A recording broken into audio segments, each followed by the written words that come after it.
नमस्कार दोस्तों, मैं शुभम यादव स्वागत करता हूं आपका मेरे YouTube channel clearing view with Shubham में। तो दोस्तों आज हम बात करने वाले हैं, अभी हाल ही की न्यूज़ थी कि वर्ल्ड ओशनिक डे पर नेशनल ज्योग्राफी एक चैनल है और एक संस्था है जो कि पृथ्वी से संबंधित बहुत सारी चीज़ों के संबंध में विश्लेषण करती है और उनका अध्ययन करती है। उसने यह अधिसूचना जारी की है कि जो सदर्न ओशन है, मतलब दक्षिणी महासागर, उसको ऑफिशियल तरीके से अब विश्व के अन्य महासागरों के साथ जोड़कर देखा जाएगा।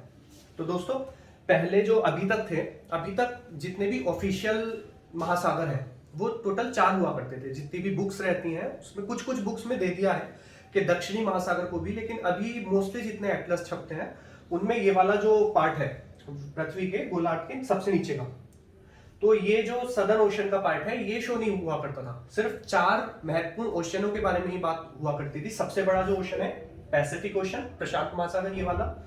सेकंड नंबर पर अटलांटिक ओशन, ये वाला सारा भाग।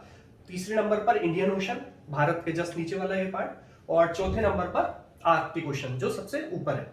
अब नेशनल ज्योग्राफी ने ये अधिसूचना जारी की है कि ये वाला जो ओशन है सदर्न ओशन, मतलब जो सबसे दक्षिणी हिस्से में है पूरे ग्लोब के, इसको एक अलग महासागर के रूप में अब पहचान मिली। तो दोस्तों ऐसा क्यों, मतलब इसको एक अलग महासागर के रूप में जानकारी इसकी मिली है, उन सब चीजों के बारे में बात करेंगे। पहले न्यूज के बारे में देख लेते हैं। तो दोस्तों न्यूज ये कहती है कि वर्ल्ड ओशन डे जो था हमारा 8 जून को, और पहले इंपॉर्टेंट चीज इसमें ये है इसकी थीम क्या थी। इसकी थीम थी together for a big blue future. ये वर्ल्ड ओशन डे की इस साल की सन 2021 की थीम थी इसकी।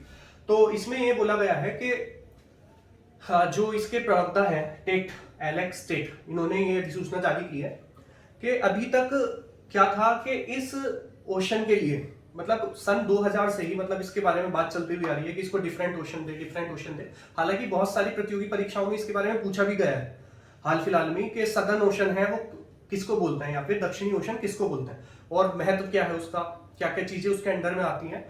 और साथ में सदर्न ओशन के बारे में एक और चीज कि पहले जो इसको बोला जाता था, आप इमेज से देखिए कि जो अटलांटिक ओशन है ये वाला, पैसिफिक ओशन ये, और इंडियन ओशन, इन तीनों का जो नीचे वाला मिक्स जल होता है, मिक्स इनका जो पानी है, उन तीनों पानियों का मिक्सचर इस ओशन के अंदर रहता है अटलांटिक में। मतलब क्या है, ये ग्लोब के माध्यम से समझने की कोशिश कीजिए।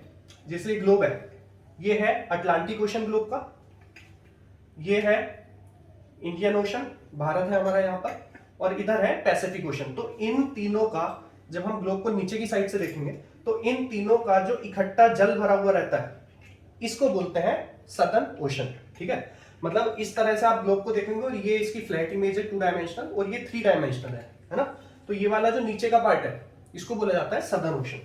तो इन्होंने बोला कि हालांकि बहुत समय से इसका, मतलब इसके बारे में बात चलती हुई आ रही है। जो यूएस की एक एजेंसी है, नेशनल एजेंसी है उनकी, मतलब उन्होंने भी सन 2000 में बात उठाई थी कि इसको एक अलग ओशन दे दिया जाए, इसको अलग ओशन का नाम दे दिया जाए, ऑफिशियल ओशन 5 कर दिया जाए। लेकिन तब से मतलब ऑफिशियल तो नहीं हो पाया ये, लेकिन चलता हुआ फिर भी आ रहा है। अब नेशनल ज्योग्राफी ने बोला है कि अब हम इसे अपने जो खुद के छपे हुए एटलस होंगे उनमें, और वर्ल्ड वाइड अपनी वेबसाइट पर, अपने चैनल पर, सब पर इसको एक अलग दिखाएंगे। चलिए, तो दोस्तों आखिर क्या कारण है कि इसको एक अलग ओशन माना जा रहा है। तो इसके बारे में एक सबसे इंपॉर्टेंट है ACC, नाम याद रखिएगा, ACC। इसका नाम है अंटार्कटिक सर्कमपोलर करंट, अंटार्कटिक सर्कमपोलर करंट। तो दोस्तों ये क्या है, हमारे जितने भी महासागर हैं, प्रशांत महासागर, अटलांटिक, भारतीय महासागर यानी कि हिंद महासागर और अंटार्कटिक, इन सभी महासागरों के अंदर छोटे छोटे सागर भी हैं, मतलब सीज हैं। तो जो महासागरों का जल होता है ऐसा नहीं है कि वो एक ही जगह रुका हुआ, वो हमेशा मूवमेंट करता रहता है। कुछ कुछ मूवमेंट ऐसे रहते हैं जो एक निश्चित दिशा की ओर चलते हैं और एक निश्चित फ्लो लेकर चलते हैं। तो वो क्या, उन्हें क्या बोला जाता है, ओशनिक करंट्स या फिर महासागरीय धाराएं। इसके बारे में हम अलग से विस्तार से वीडियो में चर्चा करेंगे कि महासागरीय धाराएं क्या होती हैं और कैसी कैसी होती हैं। तो दोस्तों 2 तरह की धाराएं होती हैं।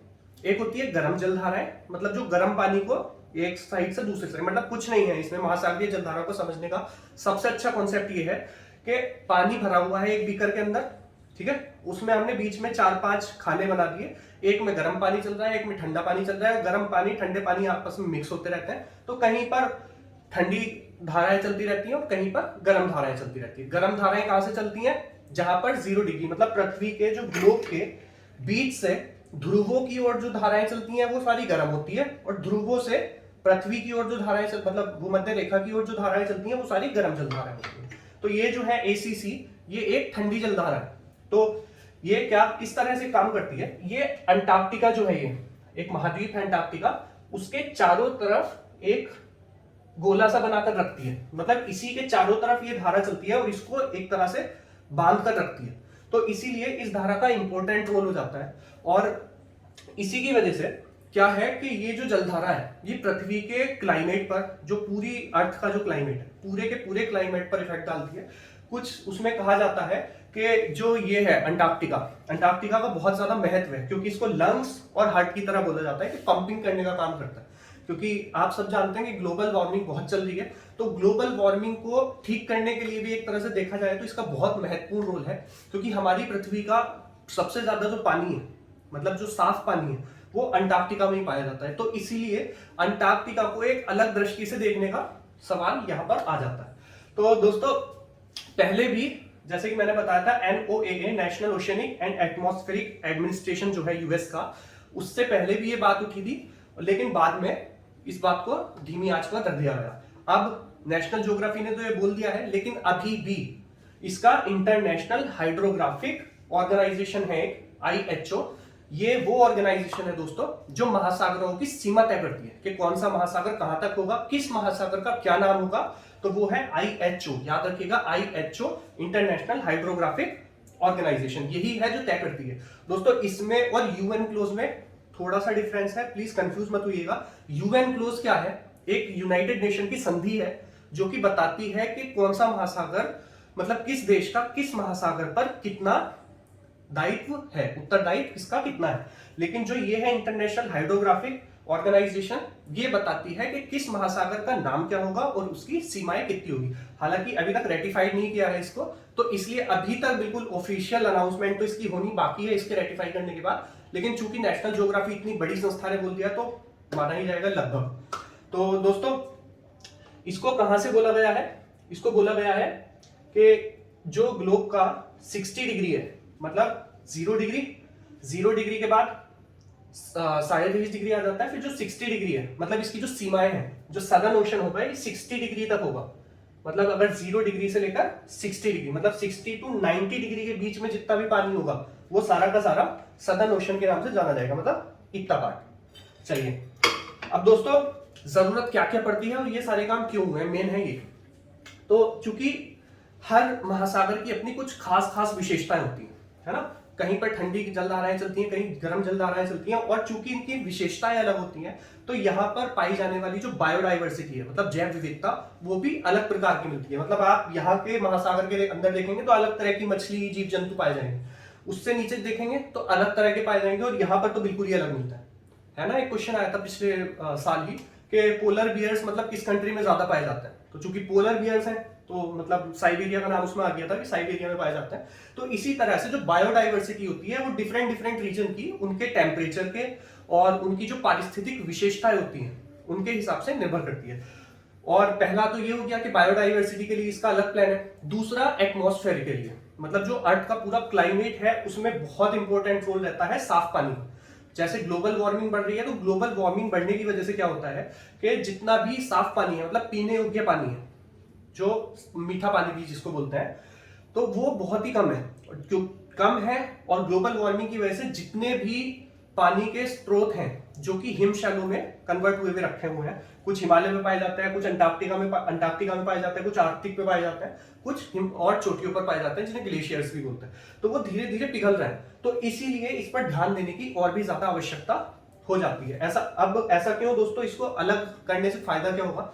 इसको अलग ओशन के नाम से करने में फायदा ये होगा, पहली बात तो जितने हमारे पास साइंटिस्ट लोग हैं, अलग अलग गवर्नमेंट्स हैं, वो सब इस पर जो आसपास की भी गवर्नमेंट्स है, चूंकि ये एक अलग वाटर बॉडी बन जाएगी तो इसके बारे में नीतियां अलग बन सकेंगी।